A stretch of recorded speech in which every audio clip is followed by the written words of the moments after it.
RTC సమ్మె పరిష్కారానికి రాష్ట్ర ప్రభుత్వం కృషి చేయాలన్నారు బీజేపీ రాష్ట్ర అధ్యక్షుడు రామచంద్రరావు. 41 రోజుల ముందే నోటీసు ఇచ్చినా ప్రభుత్వం స్పందించలేదని విమర్శించారు. ఆర్టీసీ కార్మికులకు ఇచ్చిన హామీలను అమలు చేయాలన్నారు. ఆర్టీసీని ప్రైవేట్ పరం చేసే యోచనలో ప్రభుత్వం ఉందని ఆరోపించారు. హైదరాబాద్ బీజేపీ రాష్ట్ర కార్యాలయంలో భగీరథ మహర్షి జయంతి వేడుకల్లో పాల్గొన్నారు రామచంద్రరావు. భగీరథ మహర్షి ఫోటోకి పూలమాలలు వేసి నివాళులర్పించారు.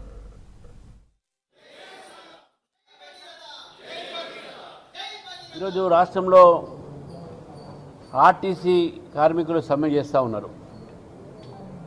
మరి ఆర్టీసీ కార్మికులు 41 రోజులు నోటీస్ కూడా ఇవ్వడం జరిగింది.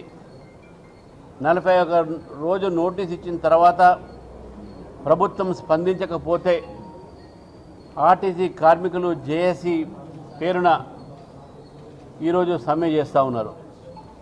కానీ ప్రభుత్వము వారి యొక్క డిమాండ్స్ని, వారి యొక్క ఇచ్చినటువంటి ఒక ఏవైతే అర్జీ ఉందో దాన్ని పక్కకు పెట్టి మొండి వైఖరితో ముందుకు పోతున్న విషయాన్ని మనం గుర్తించాలి.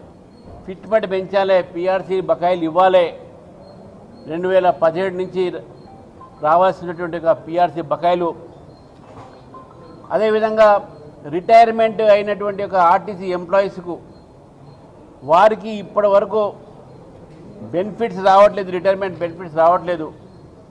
కాబట్టి అవన్నీ కూడా ఇవ్వాలి అని చెప్పేసి న్యాయపరమైనటువంటి కోరికలతో ఈరోజు ఆర్టీసీ ప్రభుత్వాన్ని అడిగితే ప్రభుత్వం మొండి వైఖరి చూపెడుతూ వారితో మాట్లాడక సిద్ధంగా లేక ప్రైవేట్ బస్సులు సిద్ధం చేసి ఆర్టీసీని ప్రైవేటీకరణ చేసేటటువంటి ఒక రీతిలో ఈరోజు చేస్తూ ఉన్నారు. గత ప్రభుత్వం కూడా కేసీఆర్ గారి యొక్క సమయంలో ఇదే డిమాండ్తో ఆ రోజు మొత్తం కార్మికులకు బీజేపీ అండగా ఉన్నది. మరి ఆ రోజు కేసీఆర్ గారి యొక్క ప్రభుత్వము ఆ మొండి వైఖరితో దాదాపు 60 మంది పైగా కార్మికులు ఆ రోజు ఆత్మహత్య చేసుకున్నారు, చనిపోవడం జరిగింది. కాంగ్రెస్ పార్టీ ఆ రోజు ప్రభుత్వం ఒక విలీనం చేస్తామని చెప్పారు ఆర్టీసీని. మరి 2.5 సంవత్సరాలు, దాదాపు 3 సంవత్సరాలు కాబోస్తుంది. ఆర్టీసీ యొక్క ప్రభుత్వం ఆర్టీసీ విషయంలో పట్టించుకోవట్లేదు. ఆర్టీసీ బస్సులు కొత్తగా తీసుకురాలేదు. ఉన్న బస్సులన్నీ కూడా పక్కన పెట్టేసి ప్రైవేటీకరణ చేసేటువంటి ప్రయత్నంలో ఉన్నారు.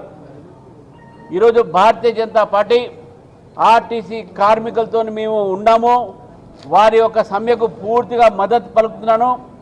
అదేవిధంగా జిల్లాలో ఉన్నటువంటి మా భారతీయ జనతా పార్టీ నేతలకు, కార్యకర్తలకు కూడా పిలిపిస్తున్నాను.